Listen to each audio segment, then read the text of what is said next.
Hi friends, welcome back to our channel. మనం సక్సెస్ఫుల్గా అయితే పార్ట్ 1 కంప్లీట్ చేసేసుకున్నాం. సో పార్ట్ 2లోకి వెళ్ళిపోదాం. తొందరగా లేట్ చేయకుండా వెళ్ళిపోదాం, ఎందుకంటే మనకు చూడడానికి చాలా ఉంది. So let's get started.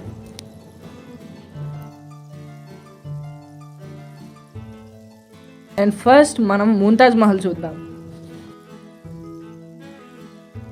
Shahjahan ప్రేమైన రాణి ముంతాజ్ పేరు మీద ముంతాజ్ మహల్ అని పేరు పెట్టారు. దీని చోటా రంగ్ మహల్ లేదా చిన్ని రంగుల ప్యాలెస్ అని కూడా పిలుస్తారు.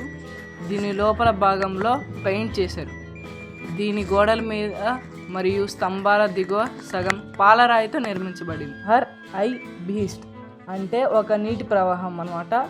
ఈ నీటి ప్రవాహం కోర్టు మధ్యలో నుంచి ప్రవహిస్తుంది. 1857లో మొదటి భారతీయ స్వాతంత్ర పోరాటం తరువాత బ్రిటిష్ వారు దీనిని సైనిక జైలుగా ఉపయోగించేవారు. దీని కారణంగా దీని అసలు రూపురేఖలు మార్చబడిపోయాయి.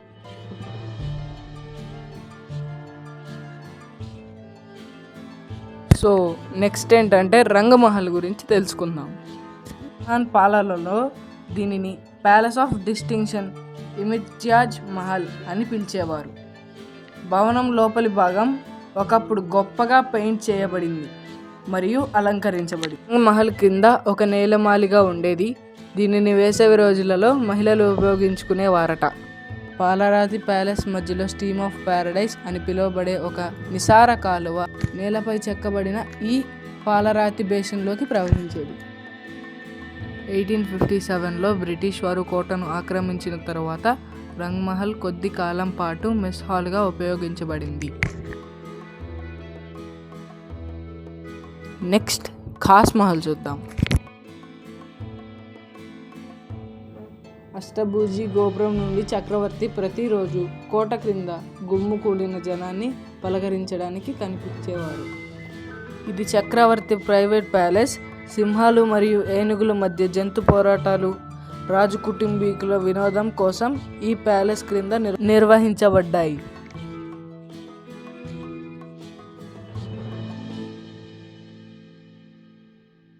నెక్స్ట్ దివాన్ ఐ కాష్ చూద్దాం.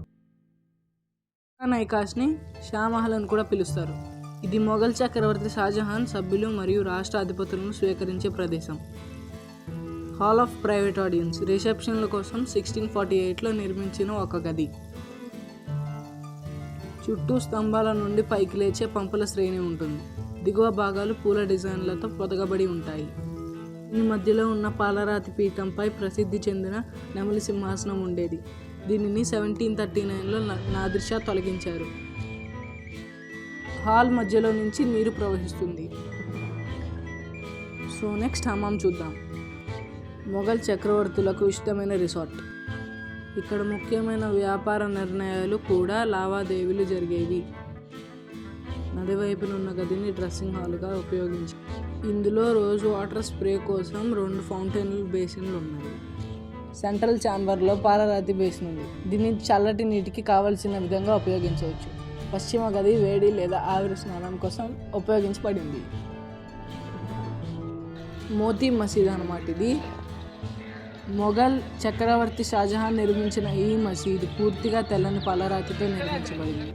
షాజహాన్ యొక్క వారసుడైన ఔరంగజేబ్ కోసం అంతరంగ మసీదులాగా 1659లో నిర్మించబడింది.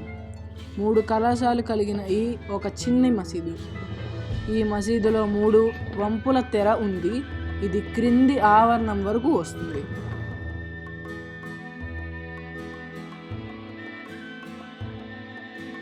హమామ్కి మసీదుకి మధ్యలో ఒక వే ఉంటుంది. ఆ వే అవతలకి వెళ్తే వ్యూ అయితే ఎలా ఉంటుంది. రిమైనింగ్ మొత్తం పార్ట్ 3లో వస్తుంది. ఖచ్చితంగా చూడండి, ఎందుకంటే రెడ్ ఫోర్ట్ ఫైనల్ పార్ట్ కాబట్టి. So don't miss.